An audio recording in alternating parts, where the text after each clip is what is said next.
Hello, everyone, and welcome to your Daily Detroit, sharing what to know and where to go in Southeast Michigan. I am Jer Stays. It is Thursday, November 14th, 2024. I'm saying that for the recorded episode later. Live streamers, it is in fact Wednesday. You've not lost your brain. Joining me, I am Jer Stays, and joining me at the table at Techtown are two of our longtime contributors. Mr. Devon O'Reilly, how are you? Great to be here, Jer. Fun with this new-ish medium, at least for me. So this will be fun, and listeners, you won't know the difference. And then next to him is none other than Mr. Norris Howard, the Prince of Brightmoor. How are you? The Prince of Brightmoor and Mr. Friday are here, and you already know it's about to be gold when Devon and I are on the same show. It's a West Side connection. It's a West Side connection. Technically, both of you are to the west side of As me, it as the lone East Sider. That's it should right. be, yeah. That's right. But it's a big day in Detroit. Big news. Yeah, I saw it in person myself. Yeah, so, Jared, why don't you lead the way and tell us kind of where you were just a few minutes ago, like literally a few minutes Like, I'm ago? a little out of breath. I right tell you now. what, you know what's important? I really want to hear from you, Jer. I'll be completely honest, because I tried my darndest to listen on like the Facebook stream, and I was at lunch. I was trying to pull up Instagram. It wasn't good. The audio was really bad. It cut out on Instagram for a while. Facebook couldn't grab the live feed. So you are coming to us and sharing some real fresh news, because I didn't really get. I obviously I know what happened, but I don't have the details.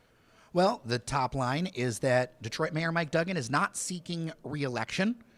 He did not say what he's going to do next. He said he's going to talk about that in a few weeks, which doesn't altogether surprise me. People are very burnt out on the politics thing right now. Just from our feedback and chat and things like that for the podcast. It was a victory lap of sorts. I thought it was something that he wanted to talk to city employees about all of the things that they did together, whether it was taking down abandoned houses, whether it's that getting the population number up in the city of Detroit for the first time in forever, recounting back to when he ran for office, talking about how he would go into people's homes and talk to them about what their needs were and what actually mattered to them. And yeah, it was a victory lap of sorts. I think a well-deserved victory lap as a longtime resident born in the city of Detroit. I've been a resident, for most of my adult life and half of my childhood. So it's something where there have been monumental changes in Detroit. Obviously, things are not done yet. There's still a lot more work to do.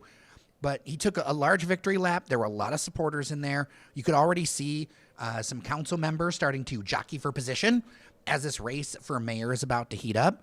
But I want to focus at the end of the conversation, something interesting, was he focused on the importance of young talent and that Detroit's greatest export has been young talent. It's not been cars or all those other things. And frankly, that's been at the heart of the Daily Detroit conversation for maybe more than 1,000 episodes, guys. Yeah, I mean, it was intentional how he framed that, I think, and it might be kind of well suited to take a quick pause, because I know that there seemed to be some feedback, and I was kind of reading the comments on Instagram and Facebook that like people thought like he may have like messed up or like he kind of like botched the ending. No, he said exactly what he wanted to say, exactly how he wanted to say it, and that was kind of the semicolon to kind of what's next. He really, I think, if this is a two-part series for sure. This was a great kind of first edition, but clearly, there is a part two coming in what he said was a few weeks. But when you get into holiday season, my guess is a few weeks is probably January. Yeah, anyone who's watched Mayor Mike Duggan over the years knows that he's a really strong storyteller. He is one of the best PowerPoint jockeys I've ever seen. But it's clear and it resonates, and if there's anything we've known, a clear story really resonates with people. Norris Howard, thoughts? Yeah, I kind of want to direct it back to you and ask a question, because I wasn't in the room like Devon. I tried to watch online, and there were some issues with the feed, but I got most of it. And I think the question for you is kind of what was the energy in the room, because Mike Duggan over the years has become, I don't want to go so far as to call him a beloved figure, but he is a figure that has definitely reached across demographic lines, more so than many other mayors and politicians of his stature, whether it be in Michigan or nationwide. What was the sort of feeling in the room? Because as we know, if he's not running for mayor, that leaves a massive power vacuum in the region, not just the city of Detroit, not just Metro Detroit. They call it the Big Four for a reason, right? Yeah. The head of Oakland County, the head of Wayne County, Mike Duggan is part of that. Macomb County, all that. They call it that. There's a reason he's part of that. Yeah, and so what was sort of the vibe in the room? You said it was a victory lap, but did it feel like one? Mm-hmm. Yeah, because he brought a lot of people in from 2013 back in the day, and it was very much a callback to lots of names and people. There was a lot of love in that room, for sure. Now, you could also tell that there was some jockeying going on, right? Because I know who's kind of throwing their hat into the ring next. I kind of had my eyes on him. But for now, a lot of love, a lot of people with a lot of questions. A lot of people assumed he would make an announcement for higher office. I get waiting on that.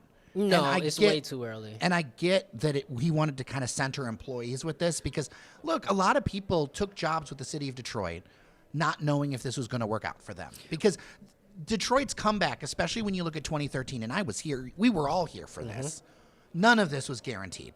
No, and he recruited talent unlike in any administration we had ever seen in terms of he brought people in who either came from other places. There's plenty of people who I've worked with. I know you all have, Jer, who literally are here from the mayor's administration, senior advisors, people in those types of roles that literally came from other parts of the country because they just believed or got bought into Detroit based on what Mike Duggan had told them, and then also people who had come back. He was kind of the original. 10 years ago, he was doing this whole bring back the talent that went away. You went off to Harvard, you went off to Stanford, and you left Detroit. You thought for good. He brought them back, and so he has continued to surround himself with some incredibly bright minds from all different sectors and perspectives. He really is. I like how getting into kind of a little bit of the kind of mechanisms of his tenure. He was really good at assembling this team of people who came from disparate backgrounds and areas, but were just really, really intelligent. And he had this almost like cabinet of Swiss Army knives. He had so many people. I don't want to name names here, but some incredibly talented, bright people. Some of them have been on this show. Who didn't even really have a role. It's like there was just senior advisor, senior policy advisor, senior this. It would just be he would give these people. He'd say he was almost like a coach in football. I don't know exactly what your position is, but you're really, really good at this. I'm just going to kind of give you a kind of general role, and he filled his administration with a lot of those people, and it served him well. And I think on top of that, what he did was, that helped him sort of break through the issues that he would have with the demographics, right? Obviously, Detroit's a majority black city. He is a white mayor. His ability to sort of fill those positions with those people who may have left or come back, or with native Detroiters who never left. There were quite a few people who worked at administration for various amounts of time who were from here, never left here, were here through bankruptcy or were young adults during bankruptcy, and helped to sort of cultivate this sort of mythos around the city and around specifically his office. And what I mean his office, the mayor's office of the city of Detroit, of which he became synonymous with. And I think that, alongside bringing that talent back to the city, was something that was really incredible. And coupling that with his ability to reach out to, the Dan Gilberts of the world and the Illiches and all those folks, and revitalizing certain cores and aspects of the city, I think not too many people could have done that. And if I'm sounding very effusive, it's because I think what he's able to accomplish in the city of Detroit is kind of nothing short of miraculous if you consider where the city was in 2010, 2012, 2013. That makes me think of one of the themes of his speech, which was about togetherness and going across suburban lines, going across racial lines. And I think especially as we look forward, that's going to be even more important. One of the things that is so attractive to me about being in a city and being in Detroit and being a resident as long as I have is that cities are supposed to be the hearts of everything. And I love many suburbs and many places that I've been to, and I got family all over town. But the energy of being in a city is about it being the economic, cultural, everything center of place for a state and a region. And in order to do that, You have to look at it as a way. You have to look at it with how can we work together? How can we go across borders? Because that's how economic success happens. That's how every city in the history of mankind has been. It has been the hub for all these different groups, ideas, backgrounds, everything else to come together. That's the strength of cities, in my opinion. Yeah, and that's something that he's been able to tap into. And, we were talking just before we went on air is to say, I think his biggest sort of, I don't want to call it a coup, but his biggest sort of move when he first was running for office, where he could have easily tried to just be policy man, I have the best ideas, I can help lead us to the future. He didn't do any of that. What he did was he went to the neighborhoods and he walked, because he told the story about sitting in people's homes. And, extended family of mine were people who did that. Like, that's another cool thing about Detroit is we're big, but not that big. Biggest small town you've ever met. And so some of the people he's talking about are people I personally know. And he sat down and had these conversations with them about what is it that they want out of leadership. And almost none of it had anything to do with this identity politics stuff. It was very like, treat me like a human being, and then beyond that, just be a good person and have good ideas. But his ability to go into those neighborhoods and go into those homes and talk to those people at a ground level is something that I think politics in this country has lost. And to see him to be able to do that in a city as large as Detroit is pretty incredible. And I think, more of our political system needs to look at that particular aspect of his campaign and try to mimic that. He specifically called that out about having to reach out and talk to people directly, get in person. Devon? Well, yeah, I mean, I kind of will let my friends here choose kind of which way we want to take this conversation, because to me it can go one of two ways. I think we've kind of effusively covered how great Duggan is a generational politician, but here's what's going to, things are going to happen now. And, do we want to talk about, do you try and fill the shoes of a generational politician, or do you try and go buy some new shoes and hope that they're just as good? Or, there is a next step. There is something after the semicolon. I think we all know what it is. Yeah. I think for him, I think that conversation, let's talk later. But in terms of the city of Detroit, I think you can't try to refill the shoes. I think trying to find the next Mike Duggan would be a mistake, because I think he was only able to rise to power because of the specific sort of power vacuum that was left, coming out of post-bankruptcy, post-emergency management, where you kind of needed, for lack of a better term, this sort of bulldog, get stuff done kind of guy. Whereas now, I think we're in the creative stage. I think where Detroit is now, obviously the work that he has laid the foundations for, his administration has laid the foundations for, needs to be continued. But I think we're at the point now where somebody has to come in and say, I have ideas. I have different stuff that I want to do, that now we have the support and the narrative and the energy to be able to do. And a $500 million rainy day fund. Exactly. Like, whether it's like that would be completely financially, untenable this time, a decade ago. And let's remember what Mike's background is. If you've been following it for years, like I have, worked at the county, dealt with crisis situations, ran SMART, dealt with crisis situations, ran DMC. Like, Mike Duggan is a fixer, and he fixes that. That's his thing. Now I feel like whoever's next, and that's a big conversation, I want to hear vision. Obviously we got to make sure all the basics are taken care of, but from here on out, I want to hear about vision. I want to hear about, especially continuing. He isn't making an endorsement, but at the end of his speech, he talked about that we need to keep and attract young talent, keep our kids here, our young people here. Our show is listened to by mostly those people. No one around this table is over the age of 45, and I'm at the top end of that. But we need to have that conversation, because that's the dynamism that is going to help carry Detroit forward. So what I'm hearing is, from Norris, kind of someone with a vision, with some new ideas, with some fresh perspective, who can build on what's already been done, but maybe look at some different directions. But Jerry, you and I have talked about this before. This isn't the first time the subject has come up. And I know that you felt that this also needs to be somebody who you would feel comfortable running a almost billion plus dollar organization. So $2 billion organization. $2 billion organization. So that's important too, right? There's Yeah.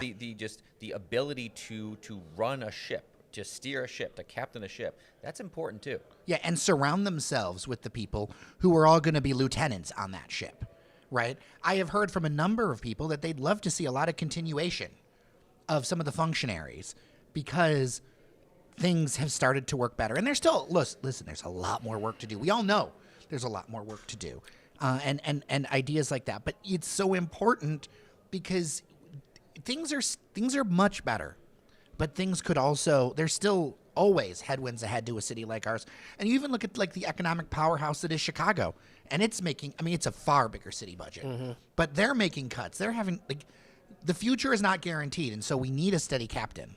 Yeah, and without saying too much at this point, I think whatever Duggan does next, you're going to lose a lot of it. I mean, the administration are going to go wherever he goes. Let's just say that. Well, they'll go wherever he goes. So whoever comes into this role, it's also going to have to essentially recruit and build a new team. So, I mean, we're building this up, and there's big shoes to fill, and this person is going to have a lot of work to do in terms of just building their ship, building their crew, and then being able to captain it. So, well, and that's why I think the creativity, comes into play. And that's why I think somebody with, obviously public office experience is going to be important. I think I would agree with you partially, Jared, to say no, I actually think somebody with public office experience should take that position. So not the private sector? No, okay. Absolutely not. And the reason why I feel that way is because there are still so many other issues that exist beyond sort of the downtown, midtown, Corktown core, where obviously a business-minded individual would take to what's happening down there like a fish to water. Like that is ripe ground for development. Everybody wants to be down there, so on and so forth.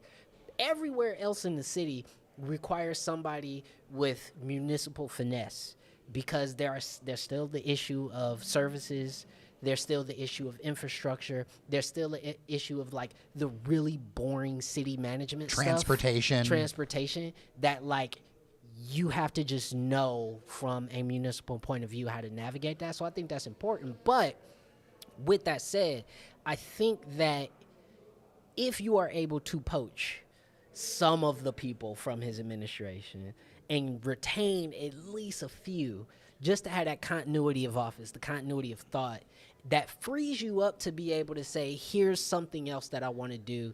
I think that would be beneficial. But I a super pro-business, pro private sector person, I think is not the direction. Yeah, so let me kind of tee up your thoughts there, Jared. So apropos to what we've just kind of been through in the last week, it definitely seems like this is not, like we may have seen nationally, this is not a change.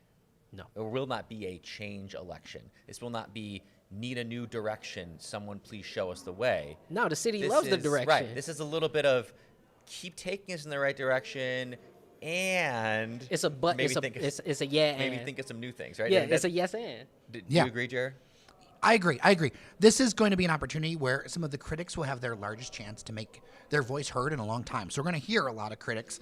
There's going to be some stuff that, honestly, we should look at, right? There's always, I tend to try to take criticism and go, okay, what could be better about something or whatever. So we're going to hear louder critics than we normally would because, he's moved on. But I think in general, if you look at how people have voted, if you've looked at what actually shows up in the streets, like, I get it. There's going to be some people who don't like it, but also overwhelmingly he kept winning. It wasn't even close. Yeah, so I have a question for the two of you, which is sort of, I guess it's a two-part question, which is the first part very quickly, like whoever is next, looking at what Mike Duggan has already achieved in the city, what can be the tentpole thing that a new person plans to, this is my issue, this is the thing that will get me elected, and then beyond that, is that person in the ether right now? Is that person here already that could do that? You don't have to name names, but is that person there? I'll take this first. I don't know yet if that person's in the ether. Right. I would like to talk to more of these people. And by the way, the doors are open to the podcast, always are, because I think this is a pretty big ask. And the ask and the tentpole needs to be, how do we get Detroit's residents' income to the average of the metro region? Because if we do that, and not just through bringing people in, but by lifting up every voice and every Detroiter we can, a lot of problems in the city of Detroit solve themselves if the average household isn't making 34, 36, or whatever the number is right now versus making $60,000, $70,000 a year. Right. If you do that, a bunch of the other problems fix themselves. Yeah, I would agree, Jerry. I mean, to me, it's also an and thing. Totally agree with that. I was going to frame it in a similar but different way and say that, really focusing on growing the tax base through residential, but also through commercial and businesses, and bringing more businesses who employ people who then pay more taxes, and increasing the tax base. And so we feel really good about the financial situation that we are in, I think is important. Unpopular opinion, and I know that people have a lot of feelings about billionaires and rich people and all this other stuff, but Name me a city that doesn't have multiple millionaires in it. this is my unpopular opinion. Everyone focuses on Gilbert and Illich. I feel like we need like 10 more. No, like facts. a functioning city, we have like 10 more, and then you have the money to start to do some of the services and things that people are looking for. Because I think there's just we keep trying to get blood from a stone here. There just needs to be more money in the system. And I would tend to agree with that. I think the diversity of income has been has had a devastating we got to effect on the stop that city of flight Detroit. of the middle class to the suburbs. It's got to stop because that's where the money's going. It's going to Southfield. It's going to Farmington Yeah, Hills. It's going, It's like we need billionaires, sure, but also it's like if you got 15,000 people who make 80 grand to just say I want to live in the city because I like the city, then we're talking about a very different tax situation. So, and you need housing for that. You need you need all those things to open up. Right. Zoning reform is something that's been on the table for so you long. took the words out of my mouth because I was about to We say need that. We need zoning reform. All the problems don't solve themselves. I don't think you get those people without a very serious conversation about rezoning in this city because the development that needs to happen to attract those people currently can't happen. We just got to nerd level 10, and friends. I think, Sorry. Well, I gotta throw a couple more things in the tent because now you're getting me thinking, and I agree. It's like this is going to be a cornucopia of things they're going to have to sort through. But if we're having the conversation, we have to talk about education. Yes. Facts. That's huge as a families. And it's hard because the mayor doesn't control education. The mayor, but maybe that's the new idea. Maybe that's someone smarter than us. That's a scary idea, Oh, but boy. an idea. But idea. maybe that's a new idea that someone else brings to the table. Is how can the mayor kind of put his finger on the lever of education and help support that? I know that's different, but still. And then also here's the other one that he does control in some sense. That's public safety. That's still huge. Detroit has made strides, but going from the most unsafe city in America to the 10th most unsafe city in America is good. It's an incredible kind of move across the board. But let's not even be on any lists of unsafe cities anymore. There's no reason why we have to be an unsafe city. And so I think that would be huge, as you said, to help that middle class flight. I would guess that public safety and education are probably the two biggest factors. And I've screamed that from the mountaintops many times. Is that one of the primary reasons why you see particularly middle class and wealthy African Americans leaving the city are those two issues. I want my kids in better schools and I want my kids to be safe. Flat out, those are the two things that need to be solved. And whether, both of those are more longitudinal things. But to your point, if the new mayor, whoever they may be, can, work together with police and work together with the education system to try to come to a more holistic approach, I think you will see more people interested in raising their kids here because ultimately that's what we're talking about. At the end of the day, we're not just talking about people moving here and buying houses. You got to raise your kids here, and then you got to leave your house to those kids, and then those kids got to raise their kids, and like that's what we're talking about. And I feel like this is a real thing. This isn't some pie in the sky thing, because in some cases, we've done this on a micro level in the city, right? There are some pockets, I mean, you guess downtown, but also other neighborhoods Bagley, that are really Sherwood. safe. That are, I mean, they're Yeah. just they feel safe. The statistics would show they're safe. It's just more on a whole what Detroit is dealing with, and so there are glimmers of hope to say, well, why can't the whole city have the same crime statistics or be as safe as a Grandmont or University District or something like that. I mean, so it can be done. I don't think we're saying anything that's too crazy. But to bring it full circle and to get back to Jared's point, some of the neighborhoods you just named are some of the wealthiest in the city. Yeah. And so therefore, Bringing up, and it's bringing up relatively wages. wealthy. I mean, there's some that are very wealthy, but if your household income goes up, the neighborhood's safer in Detroit. That's kind of how it is. yeah, flat out. So I think those are some of the issues like the next person is going to have to tackle. But, as we talk about, the end of Mike Duggan's tenure and potentially where he goes, they are big shoes to fill, because I think what he's done, a lot of people are not going to be able to replicate anything close to it. And we could get deep as to why some of those things even happened, but that's another show. Yeah. But for now, we look towards the future. If you've got thoughts on this segment, dailydetroit@gmail.com, or leave them in the YouTube live comments. Would love to hear from you. Let's change gears. I think we've done this topic enough. Sure. Or change channels. Change channel. Oh, I guess people. See what I did there? I see what you did there. I learned from the best here. So here is the deal. Beginning December 5th, if you want to watch sports, if you want to watch Pistons games, if you want to watch Red Wings games, you can now on a per-game basis.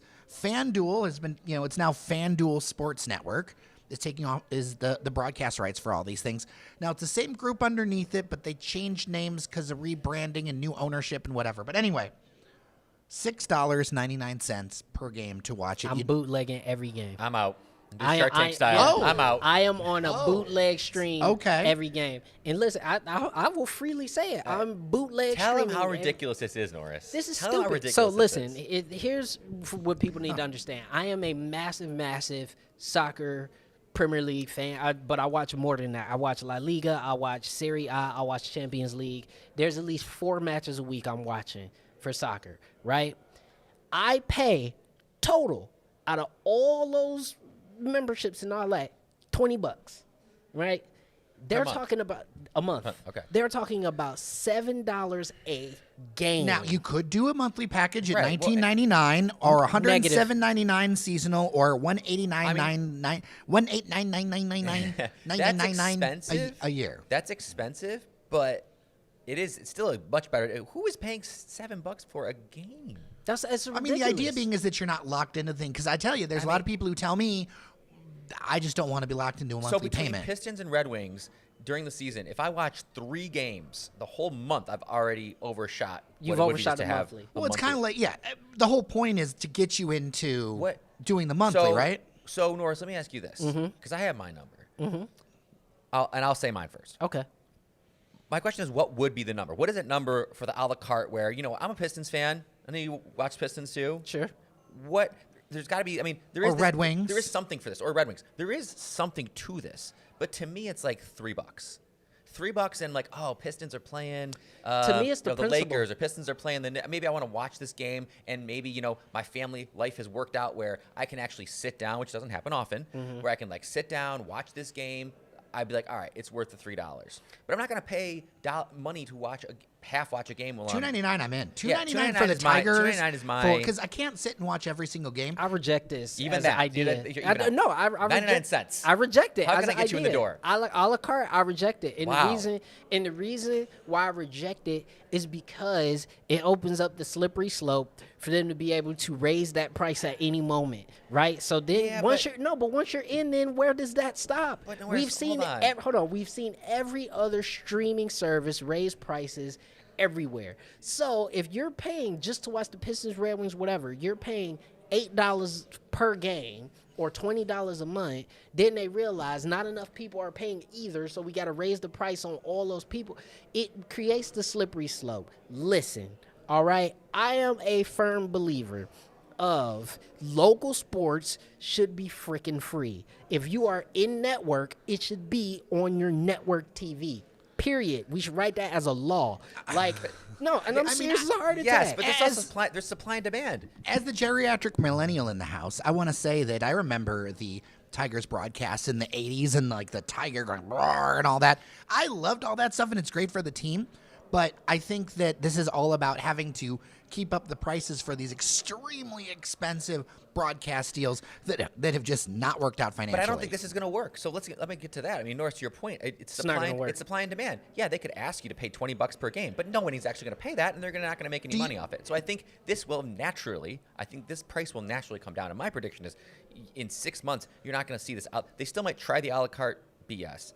But I do think it does come down to like $3-4 because they'll see. No, what's going to happen is they'll see people adopt whatever monthly price they put up. They're trying to test the market. They're testing the market. Nobody's going to buy a la carte games. What they're going to do is realize that about $13 a month is when people will be willing to pay for something like this, and that's what people will pay. Because for me, that the a la carte makes no sense. It makes no sense. Okay, so this whole thing doesn't make sense because to me, I feel like there should just be a centralized, just pay once for MLB.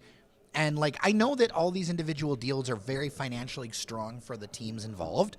That's why we're here. Yeah. But a better experience is I just want the Tigers app. Just boom. Yeah, or that. I mean, there's a lot of other ways you can do this. But I'm with Norris in the sense of somehow. Maybe it's not, like, free, but at least stick it in my package for free. I mean, come on. Throw it in there. I used to have Bally Sports as part of kind of my basic Xfinity. Remember back in the day when you had Pass? Like if you had cable, you just had Pass. Or if you just had like ESPN, whatever. Your local sports came with your cable package. That was the deal. And like because we're in this stupid bifurcated entertainment ecosystem, I just think the market testing, to your point, Devin, they're going to see that nobody's going to buy stuff like this. And beyond that, sure, the Tigers are good. But who's gonna pay $8 to watch the Pistons right now? Right. These are or $7 or whatever. So we're talking about the Red Wings and the Pistons are mediocre to bad teams right now. Right. So like you're not even asking for like Pistons playoffs or a team that's like doing really well. You get it for the Lions. You would get $8 a game for the Lions. Yes. But guess what? Fox is never letting that contract There's billions go. of dollars being. You're never letting it go. And you can watch them for free. And you can watch them for free. Yeah. And this is my I don't have cable, and I went to the hardware store. I went to the Ace Hardware, and I got myself an antenna for $15, and I'm watching every Lions game. But I'm going to look directly into the camera when I say this. NBA, MLB, NHL. When you look at the NFL, yes, we know that it is really just a series of commercials with some sport in between. We know that. But the fact is, the NFL is as big as it is because it's free.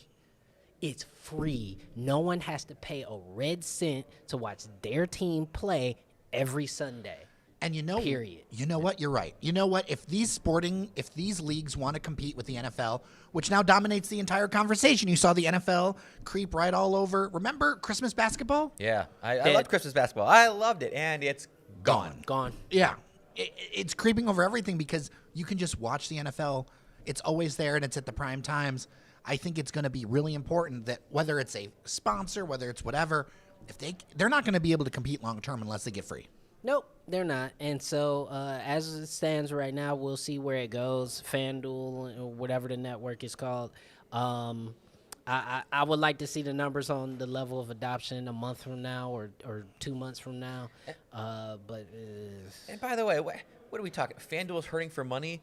That's what I'm saying. FanDuel is probably just dripping in cash right now from all of these, people betting money constantly. I may be one of them, but it's ridiculous. Like, no way is FanDuel. Speaking for a friend, and that friend is you. No way is FanDuel in need of cash at this point. Like, you know what? I'll tell you what will get people in the door. If people say sign up for the FanDuel app, you get all of your local sports for free. You don't get every game, but you get your local network sports for free, and you get 10 free bets a month. That's the play.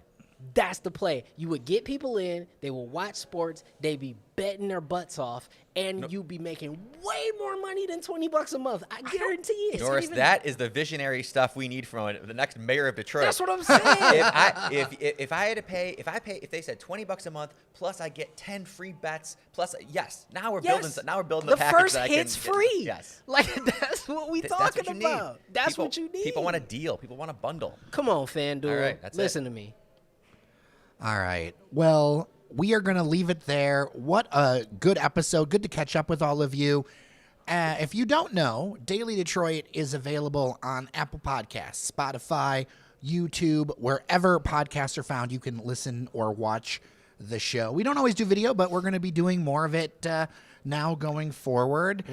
We are powered by our members on Patreon, patreon.com/dailydetroit. You get various benefits depending on the tier that you sign up for, as well as access to our member-only Discord, where you can just text us and just have a chat. And it's a lot of fun, actually. Our Discord's pretty awesome. We get some pretty The great Discord people. slaps. I love our Discord. That was one of the better ideas. That was Yeah, it was. that was a good one. That's my idea. Just putting it out Take there. that one too. Yeah. It's all Norris's fault from here on out. With that, I'm Jer Stays. I'm Norris Howard. I'm Devon O'Reilly. Thank you so much for listening. Remember that you are somebody, and we'll talk tomorrow.